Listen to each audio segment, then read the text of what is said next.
అండి అందరికీ నమస్తే. క్యారెట్ రైస్, క్యారెట్ తురుము, ఉల్లిపాయ, పచ్చిమిరపకాయ, పుదీనా, కరివేపాకు తీసుకోవాలి. స్టవ్ వెలిగించుకొని బాండీ పెట్టుకొని నూనె వేసుకొని బిర్యానీ దినుసులు వేసుకొని వేపుకోవాలి.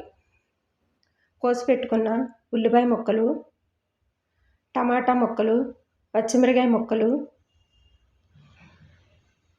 పుదీనా వేసుకొని వేపుకోవాలి. చిన్న స్పూన్ పసుపు, 1 స్పూన్ అల్లం వెల్లుల్లి పేస్టు,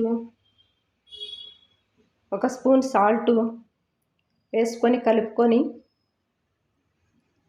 క్యారెట్ తురుమును కూడా వేసుకొని సరిపడినంత కారాన్ని వేసుకొని మగ్గించుకోవాలి. ఉడికించిన రైస్ను కూడా వేసుకొని కలుపుకోవాలి. చిన్న స్పూను ధనియాల పొడుము, కొత్తిమీర వేసుకొని కలుపుకొని స్టవ్ ఆఫ్ చేసుకోవాలి. క్యారెట్